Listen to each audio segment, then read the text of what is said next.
हिमाचल के deputy CM Mukesh Agnihotri ने नेता प्रतिपक्ष जयराम ठाकुर पर बड़ा हमला बोला। उन्होंने कहा कि जयराम ठाकुर रात के अंधेरे में मुख्यमंत्री बनना चाह रहे थे। उन्हें मुख्यमंत्री बनने की जल्दबाजी थी, इसलिए जनता द्वारा 15 महीने पहले चुनी गई बहुमत की सरकार को गिराने के लिए साजिश रची गई।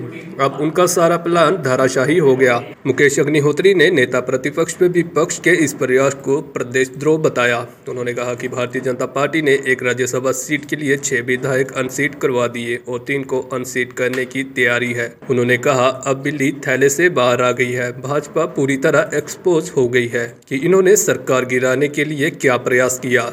मुकेश अग्निहोत्री ने कहा कि बीजेपी अभी भी कह रही है कि कांग्रेस के कुछ लोग उनके संपर्क में है। अब कोई किसी के संपर्क में नहीं है। सब समझ गए हैं कि स्पीकर की पावर क्या है, इसलिए कोई डिफेक्शन के बारे में सोच भी नहीं सकता। असल में क्या हुआ है कि हिमाचल प्रदेश की सरकार गिराने का प्रयास हुआ। प्रतिपक्ष के नेता अब तक एक बात कहते थे जयराम ठाकुर कि ये तो कांग्रेस का इंटरनल मामला था और अंदरूनी लड़ाई थी और हमारा कुछ सरोकार नहीं था। अब मैं बिल्ली थैले से बाहर आ गई।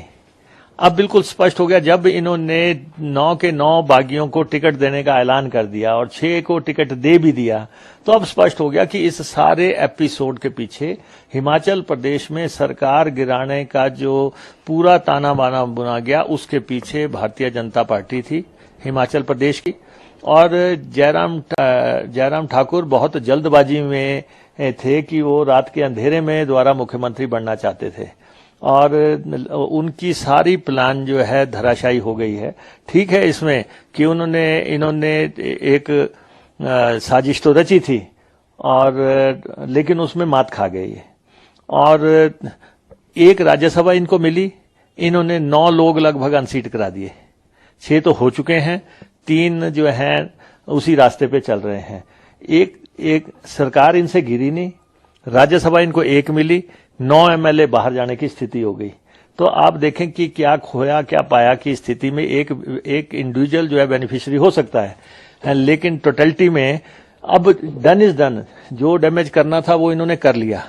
अब जो हालात बने हैं, किसी एमएलए को ये पता नहीं था कि स्थितियां ऐसी करवट लेंगी कि अगर वो जो आगे मामला आगे जाएगा, अदालतों तक जाएगा, सुप्रीम कोर्ट तक जाएगा, तो उनकी सदस्यता जाती रहेगी। अब 6 लोगों की सदस्यता जाती रही। अब इसके बाद इस हाउस में तो शायद ही कोई जो है किसी डिफेक्शन के बारे में सोचे।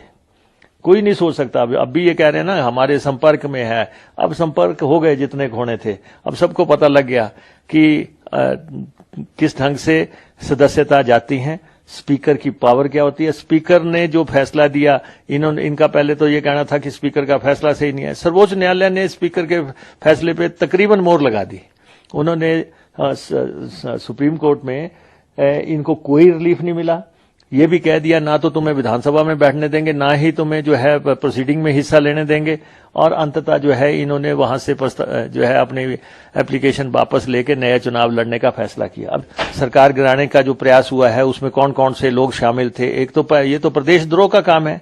एक चुनी हुई सरकार को गिराना। एक प्रदेश में सरकार बनी हुई है, जनादेश मिला 14 महीने पहले और उसको जो है एक साजिश के तहत गिराने का प्रयास हुआ है। तो हमें पूरा अधिकार है कि हम इसकी जांच करवाएं कि कौन लोग हैं जो कि चुनी हुई सरकार को गिरा रहे थे। Bureau report EN TV।